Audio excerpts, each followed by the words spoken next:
In September of 1993, my family and I were sitting at the lunch table discussing our financial situation. And we decided that we should increase our monthly giving to God by $200. And we really didn't have the extra $200 to give. We just decided we'd step out in faith. That decision was made on a Sunday afternoon. The very next day, Monday, we received an unexpected letter from a family down in Peoria. While their church had been looking for a senior pastor, I had been filling the pulpit and doing the preaching. When they called a new senior pastor, my work there was over. And so this family sent a letter saying, our whole family has benefited from your minister in our church. And to show our appreciation, please find the enclosed check for $200. The next day, Tuesday, we received a second unexpected letter in the mail. This one from a lady in another state. And in her letter, she said she was recently driving her car down the road and God very clearly laid it on her heart to send us the enclosed check for $200. And I remember the way she entered her letter. She said, don't return this check to me, because if you do, I'll have to turn around and send it back to you. God means for you to have this $200. And I told my wife, Sue, I interpret these two checks as God's way of saying two things to us. Firstly, I know of your decision to increase your giving to me each month by $200. I put my full stamp of approval on that decision. Go ahead and start. Increase your giving by $200. But God's saying a second thing, and that is, don't think that you can outgive me. I will never be in your debt. You will always remain in my debt. So with that encouragement, we began to give that extra $200 every month. But when December of 1993 came, it was so hard financially. Our car quit running, and it cost $800 to get it fixed, and we didn't have the money. And I told my wife, I said, I know that we just recently made the decision to increase our giving to the Lord by $200 a month, but Sue, I didn't know our automobile was going to break down, and we got to get it fixed. Don't you think, Sue, just for this month, just for December, it would be okay with God that we don't give him that $200? And my wife's usually laid back, easygoing, gentle.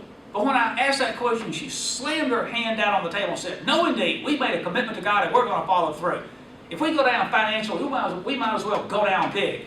And so we went ahead and gave the $200 to the Lord in December. Before the month was over, we received an unexpected $1,000 check in the mail. And I was able to pay off the car and get it fixed, and then we had $200 left over. When March came, some people in New Zealand asked me and Sue to spend the summer there and do Christian ministry throughout New Zealand. And Sue and I accepted the invitation, but we told the New Zealanders we couldn't leave our children in America all summer. We would like to bring them with us. And they said, well, you're welcome to bring your children with you, but you got to pay for their airline ticket. We had 3 children. Each ticket cost $1,000. That was $3,000 we didn't have, and to make matters worse, I owed the Internal Revenue Service $3,000. So we needed $6,000. And then I received unexpectedly a letter from a church south of Chicago. I had helped them out years earlier when they went through difficulty, and their letter said, we've heard through the grapevine you're thinking about spending the summer in ministry in New Zealand. We think you ought to go. And to help defray some expenses, please find the enclosed check of $6,200. So I took $3,000 and paid Uncle Sam off, then took $3,000 and bought each of my children an airline ticket, and we had $200 left over. Then in June of 1995, I was asked to go to the Ukraine and teach a summer class. My wife wanted to go. Her ticket was $1,500. Our high school daughter wanted to go. Her ticket was $1,500. We didn't have the money. But my church down in Mississippi said, we've heard that you're thinking about going to the Ukraine, but we don't think you should go by yourself. We think your wife ought to go, and we're going to pay for her ticket. That was great.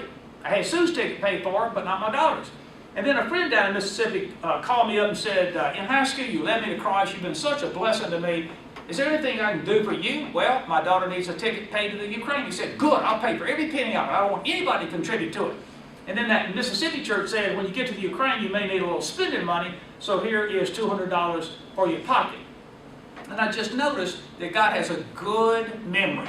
That $200 kept reappearing all through these years as we increased our giving to the Lord. God wants you and me to offer to Him 3 sacrifices. 1, praise. Not only in times good, in times not so good. Confident that He's sovereign. 2, doing good deeds to others. And thirdly, being generous with the material possessions, the assets, the money that God has given to us.